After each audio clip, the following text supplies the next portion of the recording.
Hey guys, welcome back to Overtakes. This is Misfit. And I'm Kel. And today we are going to be talking about Wednesday, Stage 4, Day 1. So first we're going to talk about some news that's happened in the last couple days. We're changing it up a little bit. We're going to talk about the matches that matter as far as playoff implications, final stage playoff implications, not necessarily the stage. There's going to be a lot of matches that really don't matter. We're going to pick them because we do the high noon pick and we always pick all the matches, and we're going to watch some of them too, but we're just going to focus on select matches through the rest of the regular season.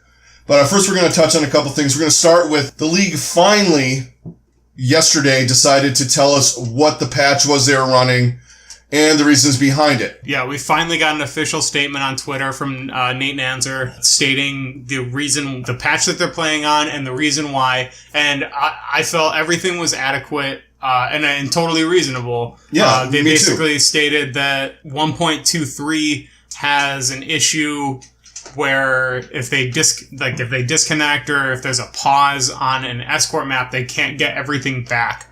Which, okay, that's a legit bug, and they just can't get it figured out. They can't get it fixed. Okay. And it's a legit bug for competitive, esports. Right, exactly. Because you're going to have pauses because of, someone's mouse is fucked up. You got to be able to pause the game and come back to where you were. Right. Because it's not like you and me. If that happens, the game starts over. Not a big deal. Right. That's a big deal. The one problem I have is, why wasn't this said last fucking week? Yeah, that's the biggest issue that there is like, okay, I totally understand the reasoning and everything. I just don't understand why it took so long for it to be addressed. It's just really confusing to me, and it's part of what we talked about in the other video where we're just like, we need more transparency in this league, and they need that is something that absolutely needs to be addressed, and it needs to be addressed right away. And like, they need it written out expressly of the reasoning why these things happen and all of that. And it should have been done the second that stage 2 that stage 3 ended. Yeah, and it would have been disappointing, but acceptable. Yeah. To say, hey, we have this issue. There is a very, very outside possibility we're running 1.23. Right. But as of right now, we're running 1.22. Yeah. Which, everyone kind of assumed that because the players are talking about it a little bit. But you know what? I just wanted to hear it I want the official word. Yes. Whether exactly. It's commissioner or you have somebody appointed in part of like a dev team for the league specifically that says, you know what, this isn't going to work. Right. Yeah. And that's all I need is it's not going to work. That being said, I'm still disappointed that the Hanzo change, and more than the Hanzo change, which I've been playing Hanzo. I have terrible aim, and I am wrecking people. So I kind of get not having Hanzo in there because he kind of needs a little nerf, which I think he's getting today. Yeah. On the PTR. But the Brigida nerf is the bigger one that's going to come into play for what we got going on right now. Yeah. Yeah. Not having the nerf that she got in 1.23 is huge. But we're gonna go on, with this meta that we got, and it's gonna be different. So it's gonna be exciting at first, and we're gonna see who's gonna play this well. Right. Well, that's the thing that we kind of learned in stage 2 is the teams that are really good at adapting to change. And that's what this really is going to change for everybody else is, can you adapt to change? The best team we know, New York, They can adapt to any change. And they usually adapt to, we're still going to keep playing the same thing. Adapt to us. Yeah, exactly. That being said, though, I think we might have some differences going on in this one just because Tracer pretty much gets knocked out of the meta. Yeah, like you just can't play Tracer as effectively as before because she can't get right up on him because if she gets stunned by a Brigida, she's gone. Yeah, I mean, with 150 health. Yeah. Dead. The stun and then a couple of swings and she's dead. And then if, God forbid, some of her teammates are there, or some of the other teammates are there, then she's really gone. So, yeah.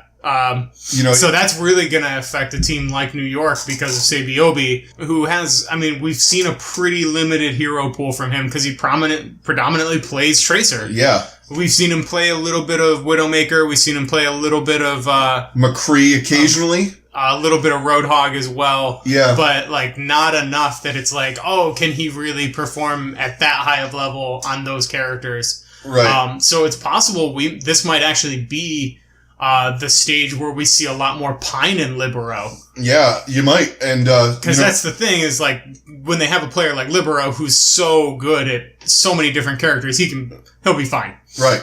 I mean, there will be a place for Sabiobi, and some of these maps too. Oh, absolutely. With his aim, he could play Soldier, and you have Libero play something else or something like that, or you could play McCree, Widowmaker. He'll figure something out. Right, and them as a team, they'll figure it out. They'll be fine. Yeah, and by about week 3, they're going to be running Tracer, and Libero's going to do whatever he does. Mercy, Zenyatta, Winston, and D.Va, and be 7-0. And still be fine. Yeah. Anyway, because that's just how damn good they are. But yeah, there will definitely be teams that are gonna be able to take advantage, and then some that are gonna really struggle to take advantage, and to adapt. And one of those teams that I think might actually kind of struggle, even though we talked about them pretty highly in our preview, kind of retracted a few things. I think Boston might struggle pretty heavily in this stage. Yeah, I think looking at back on it, I mean, we did say they were going to struggle. They're one of those teams that you're kind of going, I don't know what this meta is going to do to them. Yeah, especially with Stryker being such an incredible Tracer. If he can't play Tracer, what's his other next best character, and is he going to be able to play those as effectively? Junkrat or McCree. I mean, is he going to be able to carry like he was? Because that's the thing right there. Yeah, he's got to carry Mistakes, because Mistakes he's good, but he is not I'm going to carry this team to victory type of player. Right. Which the best teams have 2 of those. Yep. Which we're going to have a couple of those matches today. Yeah. We're going to see that. Yeah. So let's dive into the matches for tonight. So starting off, we have the Gladiators going against the San Francisco Shock. Yeah. So this is going to be a pretty interesting match, and I think tonight is kind of a feel it out day. We're going to see what San Francisco does. I'm more interested because I know the Gladiators can deal with a meta change like this. Yeah. Map pool favors the Gladiators. They're good on all these maps. They have not lost on Blizzard World yet. Now, this is going to be the first time we see a hybrid without the normal Tracer Genji kind of thing going on. Right.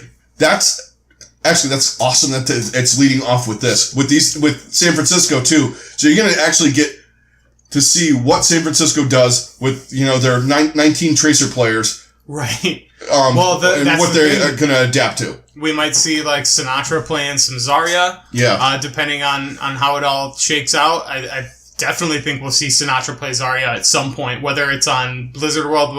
I think if Horizon. It's not on Blizzard World, it'll be either Horizon or definitely Li Jiang. Yeah. If we don't see it in the first 2 maps, I would be absolutely stunned if we don't see it on Li Jiang, just because it's such a, at least the one section, Control Center is such a strong section for Zarya as it is.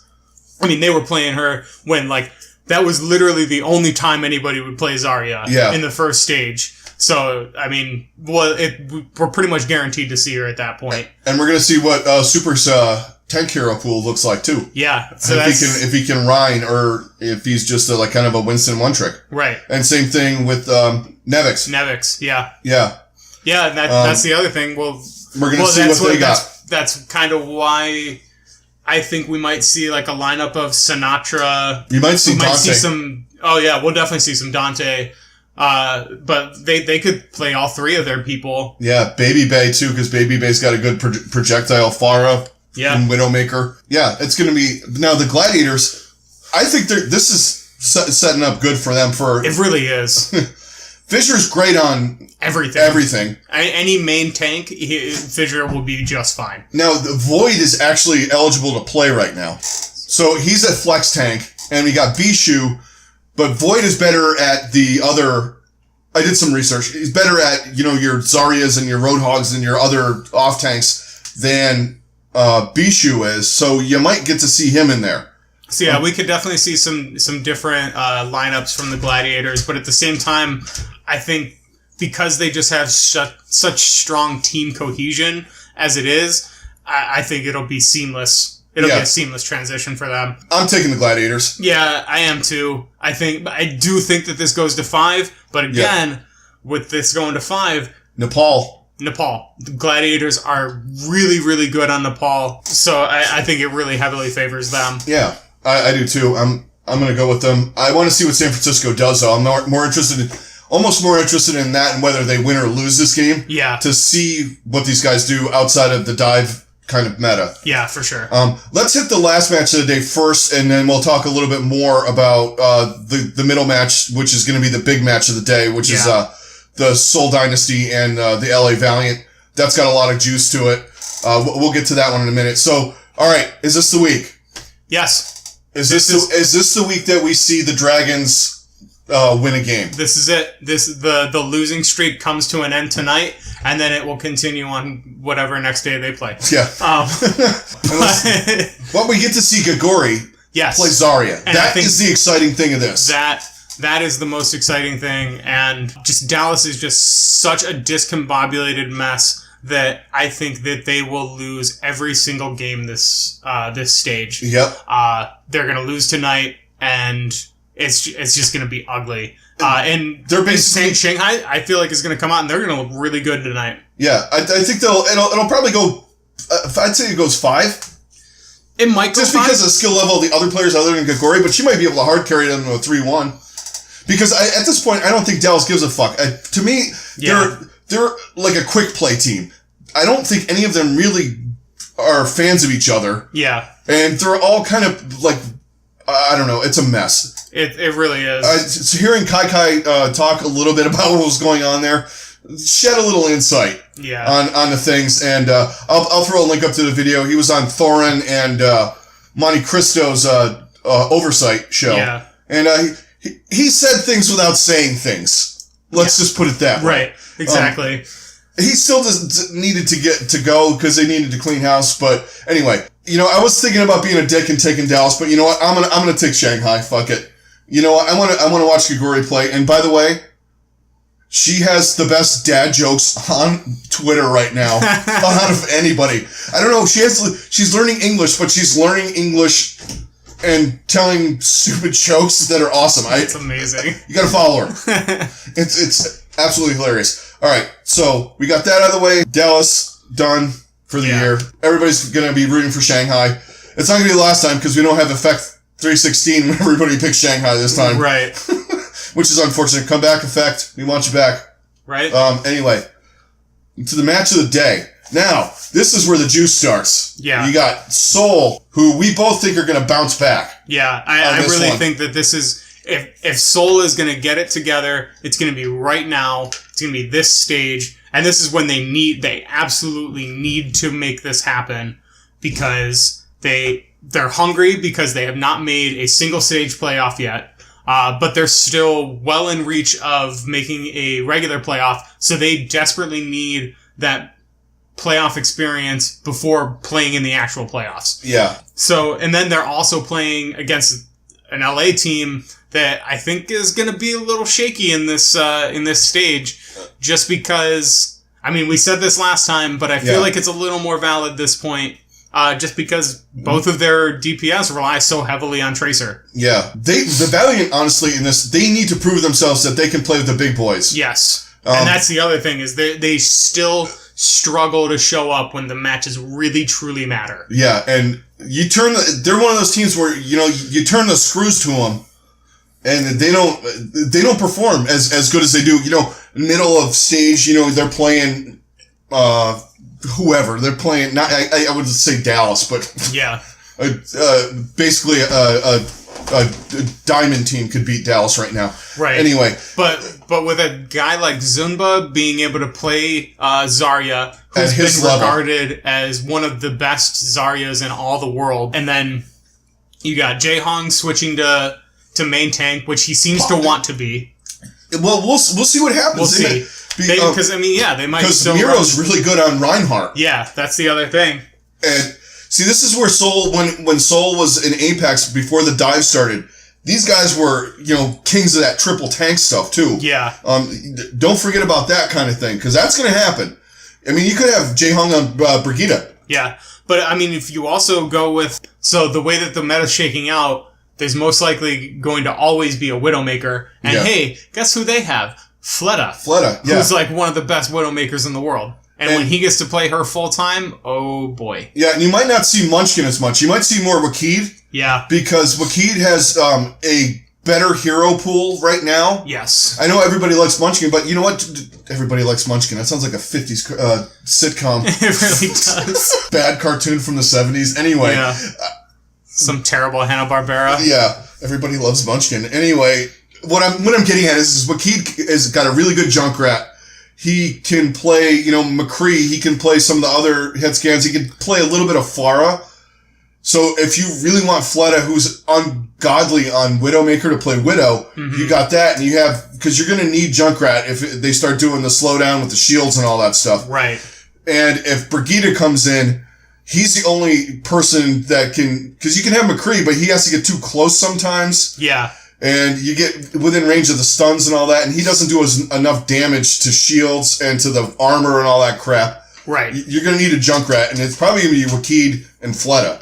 Yeah. So get ready for that. That's definitely what I'm anticipating. And then, getting to see Miro play Reinhardt, who's another guy who's regarded as an incredible Reinhardt player. Wait for these Reinhardt battles. Yes. Fucking give me more of that. I love watching these guys play Reinhardt. It's so fun. It's so fun.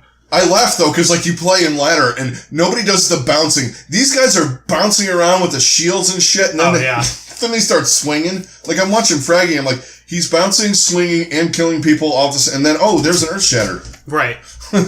Anyway, it's ridiculous. This is going to be fun. The Valiant, they're also one of those teams. Where are they going with their DPS? And also, I'm pretty sure Space has got a good hero pool. I don't think we have to worry about him.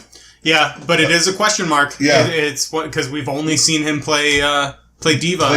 He played a little bit of Roadhog, and I think he might have pulled out a Zarya on one of the maps. See, the last map pool was so bad for Zarya. Yeah. Some of these guys you don't really have a gauge on. You have to go back to stage 2 where he wasn't in. So right. Well, and that's the other thing with the Valiant. I think the couple of things that the Valiant really have going for them is that they have an incredible tank in Fate. Who, much like Fissure, I don't worry about him no matter what tank he's playing as. He could come out and just be a main tank Roadhog, and I would still be like, okay. Yeah, I can see that. Main tank Roadhog. He's just gonna play. We're gonna play Roadhog Zarya and just bubble the Roadhog and Brigitte. I don't know. Maybe that could be a thing. Anyway, there also could be triple support too. Now we haven't really thrown that out there. You could do that, especially like Soul. You could put Jaehong on Zen and have Guido or Gambler or one of the other guys play Brigitte, and then you have, Toby play Mercy. It's possible. That is actually, maybe not necessarily all of that, but I do think that is something we didn't really touch on, is that I strongly feel like Soul brought in Gambler to be their Brigitte. Yeah. I really strongly feel like that's a real possibility of why they brought him in. Yeah. Because maybe he was I don't really know that much about him, but that's just a gut feeling for me. Or he's gonna take one of those roles in there, and because Jaehong's gonna be in there somewhere, right? And the Valiant can do that too, because you can keep Kareev on. They need Kareev to play Zen. I was gonna say you keep Kareev on Zen. Yeah. And then you have Costa playing whatever other Verbo could be in there playing, Brigitte or something like that. Right. I mean, you don't have to have your support player playing the support role. But I mean, what we're really getting at with this match is that it's going to have huge implications as to how these teams carry on the rest of this stage. And it's going to be, I think it's going to be a great match. Yeah, I do too. I'm really looking forward to watching this game. Yeah. I'm going to go with Soul. Same. I just really feel strongly that Soul is going to have a big bounce back stage. Yeah. And this meta is really going to help them out a lot. I think this is enough is enough time to turn it on and play like we know we can play. Yeah. Let's stop screwing around. And we got Jaehong into a different position. He's, playing well. Everybody's playing they're all at a good level right now. Let's just turn it up. Yeah. Agreed. And I think it's going to go 4 with Gibraltar Mattering. Yeah. In the end. I don't think it's going to go 5, but that's where I'm at. It very well could. It very well could. Yeah. depending on what Valiant team you get. But okay, so that's going to do it for our Wednesday show, guys. So see you guys with our Thursday stuff. We'll hit you with some more news. Don't forget to hit a like and subscribe. Hit all of our social media contacts down below, and keep an eye out for us on stream or on Discord. We'll definitely throw some alerts up there to you, when the matches are going on and all that, and we'll get into a nice discussion about what's going on. And we will see you on the next one. Catch you guys on the next one. Later.